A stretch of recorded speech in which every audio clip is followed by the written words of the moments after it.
नमस्कार, मी वासुदेव जोशी. दामाजी न्यूजमध्ये आपल्या सर्वांचे स्वागत. बातमीपत्राच्या सुरुवातीला पाहूयात हेडलाईन्स. दारूच्या नशेत तरुणाची गळफास घेऊन आत्महत्या. सोलापूर धुळे राष्ट्रीय महामार्गावरील उळेगाव येथील पुलावर एसटी बस पलटी, 8 प्रवासी जखमी. अकलूजच्या मोहिते पाटील साखर कारखान्यास 23 लाखाला गंडविले. मोटारसायकलच्या धडकेने वृद्धाचा मृत्यू. मुळेगाव तांड्यावरील हातभट्टीवर छापा, 5.5 लाखाचा मुद्देमाल जप्त. आवश्यकता आहे तोपर्यंतच आरक्षण घ्यावं, नंतर ते सोडून द्यावे, सुशील कुमार शिंदे यांचे मत. आता पाहूया सविस्तर बातमीपत्र.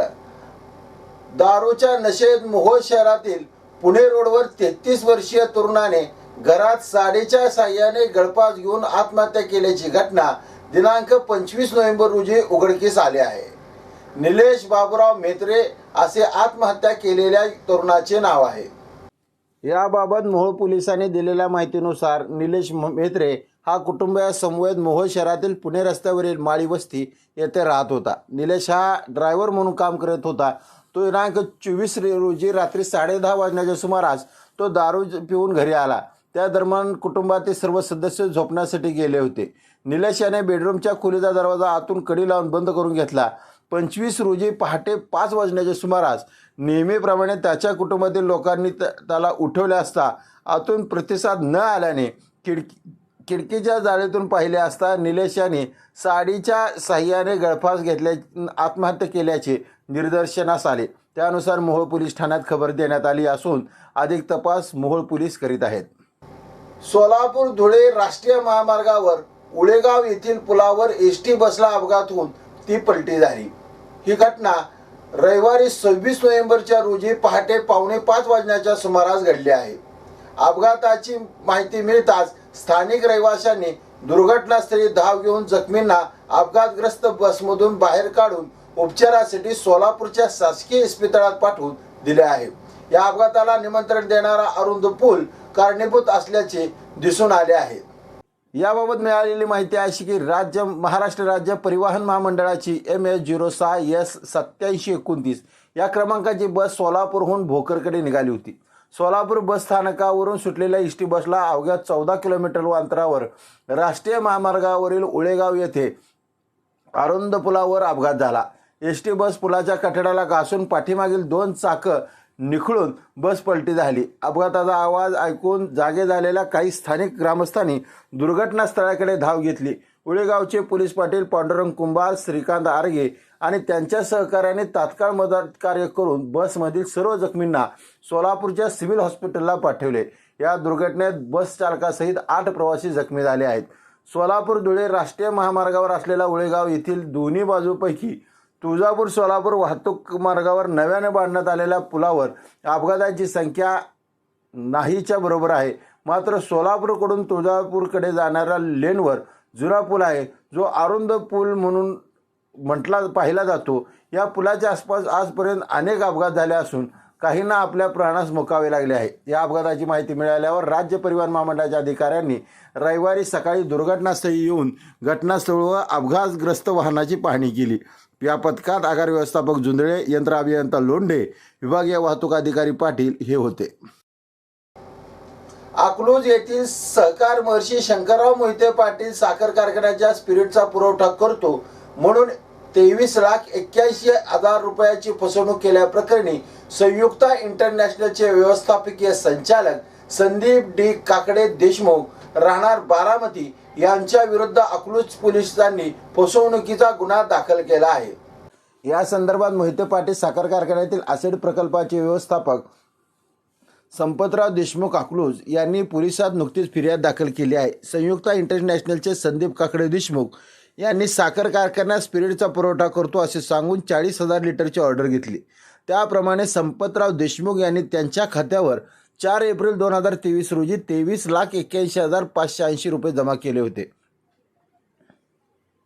मात्र आरोपीने स्पिरिटचा पुरवठा न करताच कारखान्याची फसवणूक केली असे त्यांच्या फिर्यादीत नमूद आहे. तपास हवालदार पिंगळे हे करीत आहेत.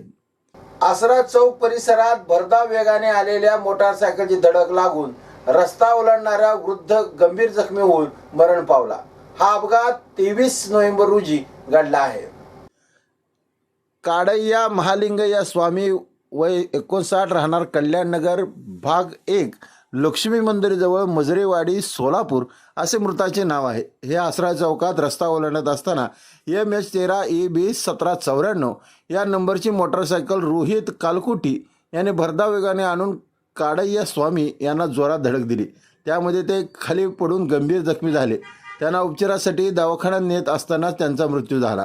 त्यांच्या मृत्यूला मोटरसायकल स्वार रोहित कालकोटी हा जबाबदार असल्याचे फिर्यादी धोंडय्या काकडय्या स्वामी यांनी विजापूर नाका पोलीस ठाण्यात दाखल केलेल्या फिर्यादीत म्हटले आहे. पुढील तपास सहाय्यक पोलीस निरीक्षक नामदे हे करीत आहेत. राज्य उत्पादन शुल्क विभागाने शनिवारी पहाटेच्या सुमारास मुळेगाव तांडा व सीताराम तांडा येथील हातभट्ट्यांवर धाडी टाकून 8 गुन्ह्यात 250 लिटर हातभट्टी दारू व 23,850 लिटर गुळ मिश्रित रसायन असा एकूण 5.5 लाख रुपयांचा मुद्देमाल जप्त केल्याचे राज्य उत्पादन शुल्क विभागाचे अधीक्षक नितीन धार्मिक यांनी सांगितले. या छाप्यात 8 गुन्हे नोंदवले. आरोपी निकिता पवार, अनिता पवार, संजय चव्हाण यांच्या घरातून 250 लिटर हातभट्टी दारू, 5,900 लिटर गूळ मिश्रित रसायन नष्ट केले. हे कारवाई आयुक्त डॉक्टर विजय सूर्यवंशी, सुनील चव्हाण, विभागीय उपायुक्त विजय चिंचाळकर यांच्या आदेशान्वये अधीक्षक नितीन धार्मिक यांच्या नेतृत्वाखाली उपाधीक्षक गुणाजी क्षीरसागर, सदानंद मस्करे, राहुल बांगर, उषा किरण मिसाळ, सुरेश झगडे, शिवकुमार कांबळे, अक्षय भरते, मानसी वाघ, रोहिणी गुरव, कृष्णा सुळे, मुकेश चव्हाण, आलिम शेख, जवान किरण खंदारे, अनिल पांढरे, इस्माईल गोडीकट, अशोक माळी, शोएबा बेगमपुरे, चेतन वनगुंटी, वसंत राठोड, योगीराज तोग्गी, रशीद शेख, दीपक वाघमारे, संजय नवले यांनी पार पाडले आहे. आरक्षणाचा विषय जातीनिहाय जनगणना या विषयावर पक्षापेक्षा माझे मत वेगळे आहे. शिवाजी महाराजांचे नाव घ्यायचे आणि जातीय व्यवस्थेवर काम करायचे हे मला मान्य नाही. ज्यांना आरक्षणाचा लाभ झाला आहे त्यांनी आरक्षण सोडून दिले पाहिजे. श्रीमंतांनी आरक्षणाचा लाभ घेऊ नये असे मत राज्याचे माजी मुख्यमंत्री व काँग्रेस नेते सुशीलकुमार शिंदे यांनी व्यक्त केले आहे.